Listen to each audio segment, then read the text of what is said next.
제가 고등학교 때 잠깐 아주 작은 교회를 한 몇 개월 다닌 적이 있어요.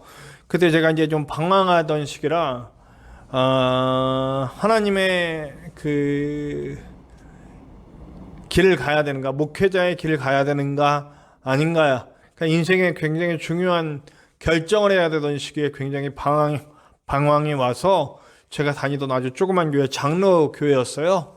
그 장로 교회를 다니는데 그 교회가 아주 이게 그 예정론, 장로교회에서는 예정론을 말하잖아요. 그 예정론 중에서도 아주 좀 많이 앞서갔다 그래야 되나? 아니, 많이 깊이 들어간 예정론이었어요. 그래서 목사님의 말씀 중에 이런 게 있었어요. 하나님께서는 우리의 모든 것을 예정해 놓으셨는데 우리의 손가락이 오른쪽으로 움직일지 왼쪽으로 움직일지 그것까지 예정을 하셨다. 그러니까 모든 것이 예정돼 있다라고, 구원 받을 사람, 구원 받지 못할 사람 다 예정되어 있다, 이렇게 말씀을 전하시는 걸 들었어요.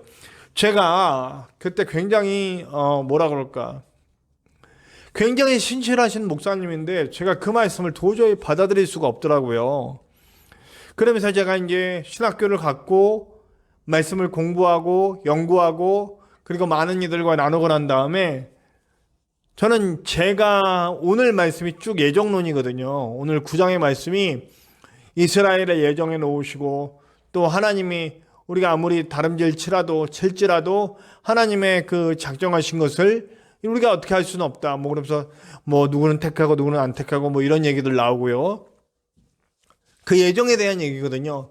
근데 저는 오늘 말씀도 그렇고 제 신앙에 예정론이 있습니다. 어떤 예정이냐?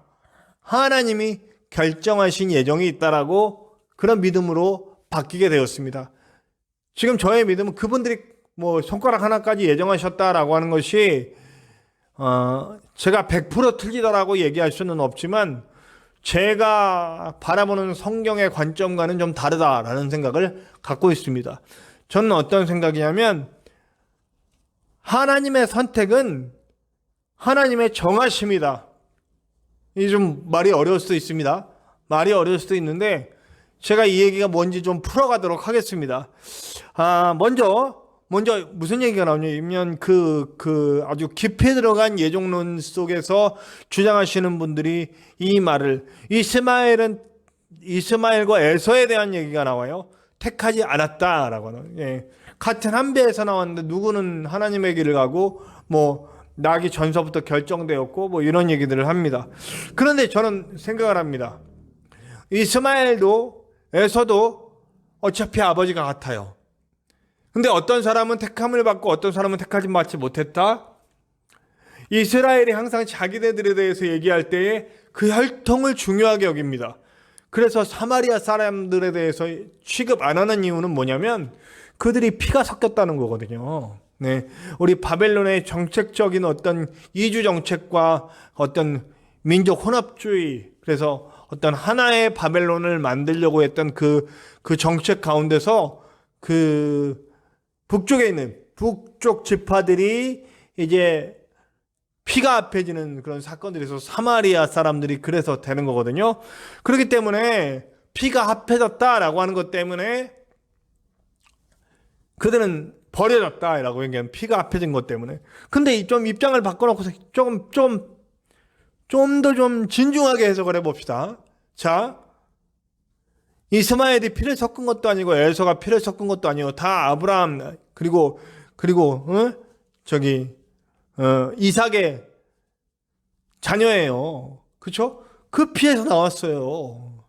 그리고 또 더 먼저 태어났고, 뭐 이스마엘 같은 경우는 그렇다고 칩시다. 이스마엘은 뭐 첩의 소실이기 때문에 피가 다르다라고 얘기할 수 있지만, 여러분 에서 같은 경우에는 완전 장자예요. 정말 어쩌면 야곱보다도 더 피로 따지면 더 정통이지. 그렇죠? 이렇게 피로 따지면, 사실 바울은 무슨 얘기를 하고 싶은 거냐면 혈통의 구원 대상이 아니다라는 거예요. 이스라엘 사람들은 그 혈통, 그 핏줄, 그게 정통성을 이어야만 된다라고 생각하는 거죠. 저는 이런 사상에 대해서 굉장히 안 좋게 봅니다. 네. 피. 네. 그래서 저도 드라마 중에 왜 보면 드라마보다 굉장히 반감이 좀 드는 부분이 뭐냐면, 이제 재벌집 아들, 딸이 바뀌잖아요. 근데 보면 이렇게 바뀐 이 좋은 집에서 자란 이 아들이 나중에 알아. 그 자기가 정통 이 집안 자손이 아니라는 걸 알게 돼요. 그래서 거기서 그거를 막 어떻게든 해보려고 막 이렇게 하고, 결국에는 자리를 되찾고, 이 떨어졌던 그 아들이 와서 그 자리를 되찾는, 뭐 이런, 딸이 되찾는 뭐 이런 얘기.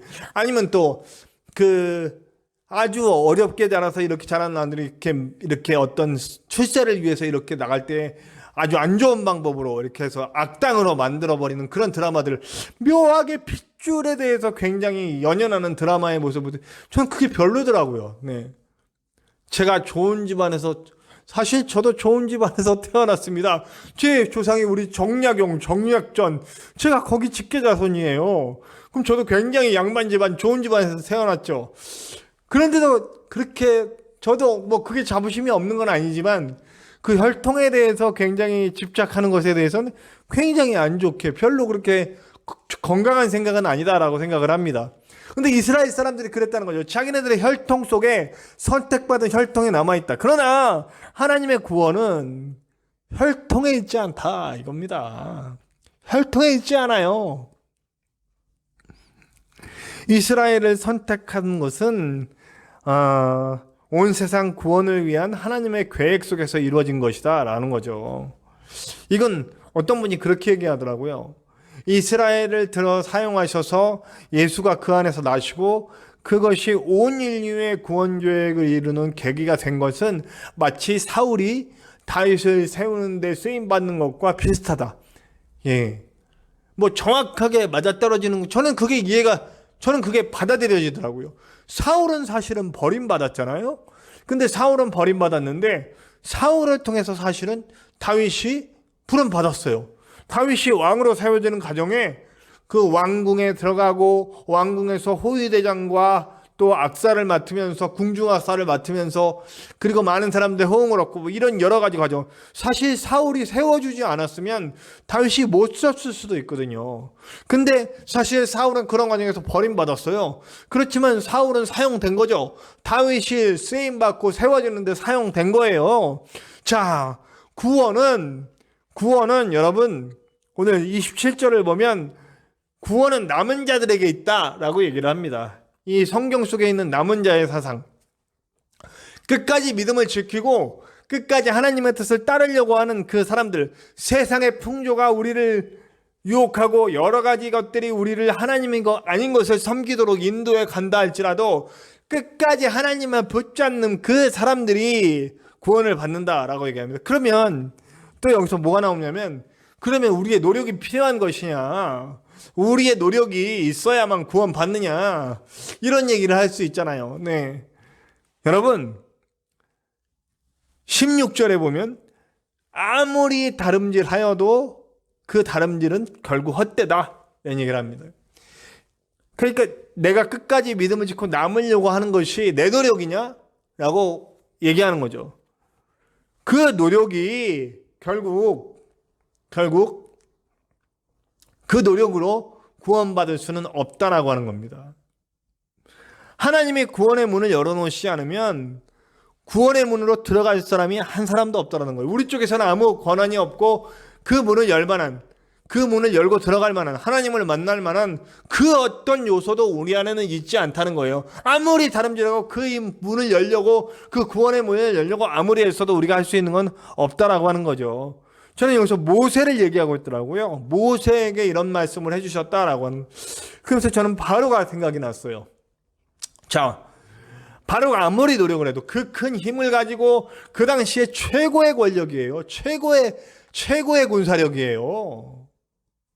그런데 그가 아무리 노력을 해도 이스라엘 백성들 잡아놓을 수 없어요. 하나님이 하시겠다고 하시면 밀어붙이시면 되는 거예요. 결국 그는 하나님께 무릎을 꿇어요. 그리고 백성들을 내보내줘요. 네.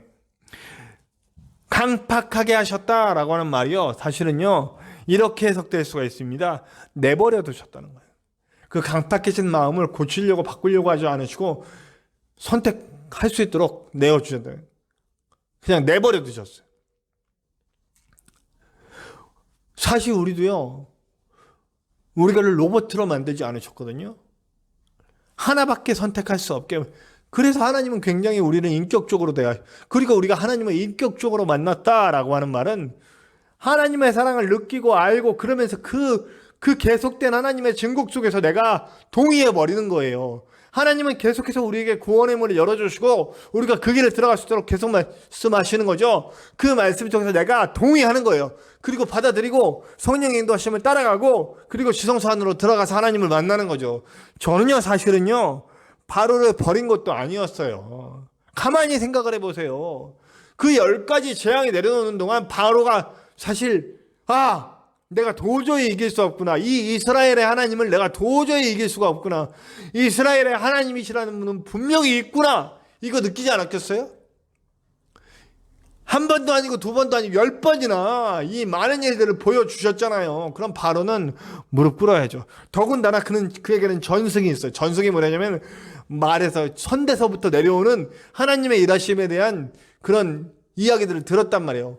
누군가는 해줬을 거 아니에요. 이스라엘의 하나님, 우리 이스라엘이 어떻게 이 땅에 정착하게 됐는지, 요셉을 통해서 이런 일들이 있었다라는 거, 400년이나 지났지만 어쨌든 그런 전설 정도라도 남아있을 거 아니에요. 이스라엘 백성들이 여기 이 땅에 머물게 된 이 이야기들을 모를 리는 없잖아요. 물론 몰랐다고 칩시다 그래요. 몰랐어 그래. 그거 몰랐다. 그래도 지금 당장 눈앞에 보이는 이 10가지 재앙, 자신의 술사들, 자신이 섬기고 있는 태양에서는 아무것도 막을 수 없고 알 수 없고 하나님이 하셨다. 그냥 봐도 알 수 있잖아요. 그러면 어쩌면 로마가 무릎 꿇은 것처럼 이집트도 하나님 앞에 무릎 꿇을 수 있는 기회가 있지 않았을까요? 근데 안 받아들이는 거야. 그건 자기가 간결이지 하나님께 뭐라 그래요? 하나님은 계속해서 기회를 주시는 분이에요. 가룟 유다만 해도 그렇습니다. 제가 참 많이 얘기했죠? 가룟 유다에 대해서. 자, 가룟 유다만 해도 어떻습니까? 수도 없는 기회를 주셔요. 예수님께서 직접도 보여주시고 간접적으로도 보여주고 마지막에 마음의 찔림을 막 마음을 통역해 하시잖아요. 근데 끝내 그는 그냥 자기 스스로 죽는 길을 택했어요. 버림받는 길을 택했습니다. 참 재미는 있는 것 같긴 해요. 어떤 사람은 좀 벽이 높고 어떤 사람은 얕고 그런 것 같아요. 어떤 나무는 한 번 치면 넘어가는 나무가 있고 어떤 나무는 100번 쳐야 넘어가는 그런 나무가 있듯이 어떤 사람마다 그런 다름은 있는 것 같긴 하지만 안 되는 사람은 없는 것 같아요. 보면 스데반이 말씀을 전할 때도 어떤 사람들은 마음의 찔림을 받거든요. 근데 돌을 던져서 스데반을 죽여요. 물론 그 가운데서도 여러분 아시겠지만 바울이라고 하는 사람이 나와요. 돌 던져 스데반을 죽인 사람들 중에 바울이 있다는 거예요. 그 다음에 베드로가 말씀을 전할 때 똑같은 마음의 찔림이 오거든요. 그 사람들은 믿어요. 그러니까 그것은 하나님은 기회를 계속 주는 거예요. 우리에게. 계속 믿을 수 있는 기회. 그럼 이 말 통해서 우리 또 뭐라 했어요? 우리가 남은 자라면 아까 남은 자가 구원받았다. 끝까지 하나님께 대한 믿음, 하나님이 이 온 세상을 구원하시려고 하시는 이 계획을 안 우리들, 온 인류가 하나님 나라에 속해서 하나님의 백성이 돼서 모든 인류에게 구원을 주려는 이 하나님의 계획을 알고 남은 자가 돼서 그 일을 행하는 우리라면 우리는 끊임없이 전해야 됩니다. 저 사람은 안 되는 게 없어요. 제가 얘기했잖아요. 제가 전에 제 친구 제가 전도 안 했어요. 저는 수시로 계속 교회 나가자, 예수님 믿자 하고 계속 전했지만 근데 자기 동네 형이 교회 가자고 할 때 갔다고요. 저는 그렇게 가자고 그래도 안 가더니 그러면 저는 전도를 안 한 거냐? 저는 복음을 안 전한 거냐? 아니라는 거죠. 계속해서 전했단 말이에요. 계속해서 전했어요.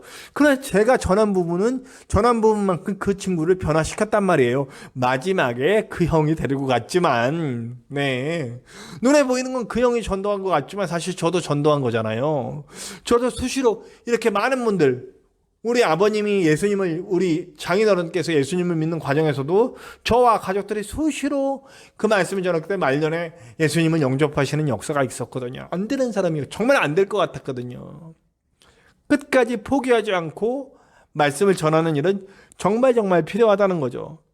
자, 그러면 이 예정되었다. 우리가 아무것도 할 수 없다. 라고 하는 말 속의 핵심은 이거예요. 모든 주권은 하나님께 있다. 나에게 인격적인 하나님의 영상을 부으셨지만 모든 끝내 주권은 하나님께만 있다라고 하는 것을 고백하는 거예요. 그러니까 하나님의 백성들은 내 주권, 내 권리 하나님이 뺏으셔도 내가 할 말은 없는 거예요. 좀 어거지 좀 써봅시다. 어떤 어거지냐면 내가 하나님께 딱 갔는데 나는 예수님 믿잖아요. 누가 봐도 아닌가요?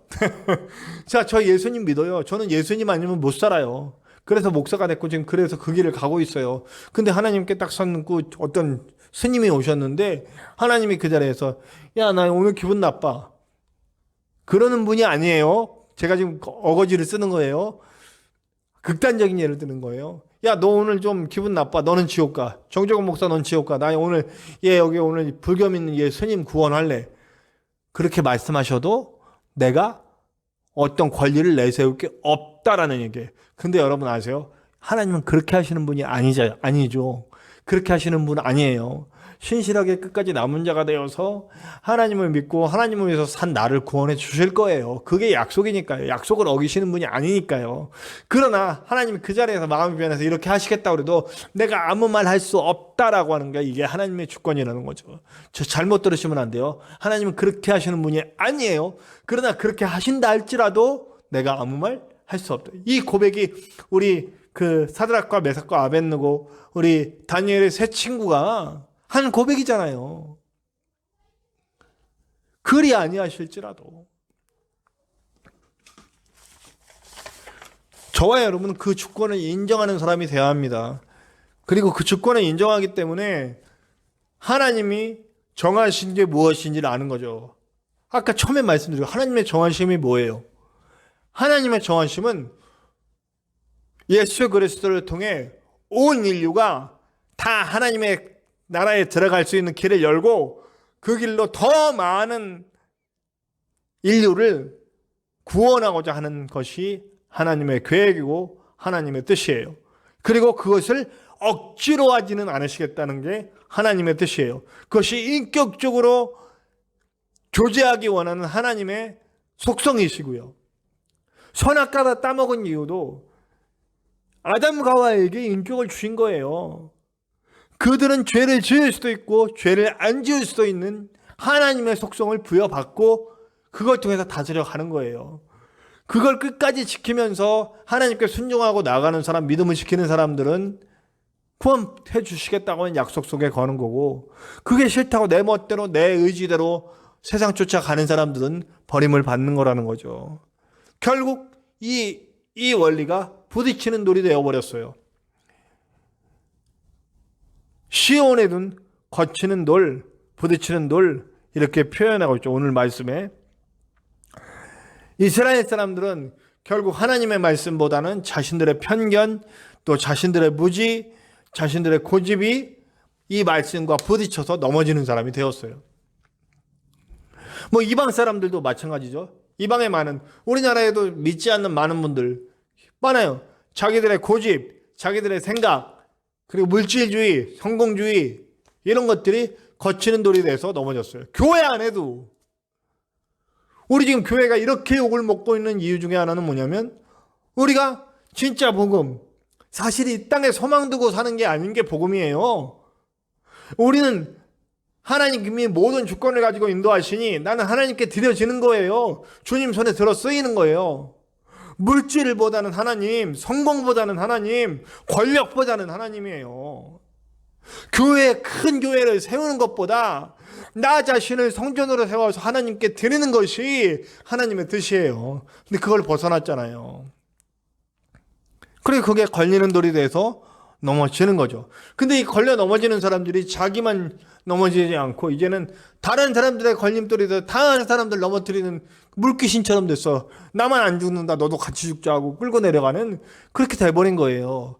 제가 이러면서 영지주의가 그 초대교회 때 교회를 아주 힘들게 했던 그 영지주의에 대해서 얘기를 안 드릴 수가 없어요. 이게 구원파 원리하고도 좀 비슷하고, 또 이 원리가 또 그 신천지하고는 아주 비슷합니다. 근데 여기 중에 뭐냐면 영적인 것, 영지주의, 영적인 지식이에요. 그러니까 인간은 이렇게 하나님이 이렇게 큰 하나님의 덩어리가 있는데 거기서 이렇게 다 나온 거야. 영적인 덩어리들이 다 나와서 인간이 된 거예요. 그리고 마지막에 다 빠져나간 다음에 아주 찌끄러기만 남아있는 그게 바로 구약의 신, 구약의 하나님, 여호와 하나님, 그 데메올로지, 이거 정확한 발음이지, 그 덩어리가 남아있다는 거예요.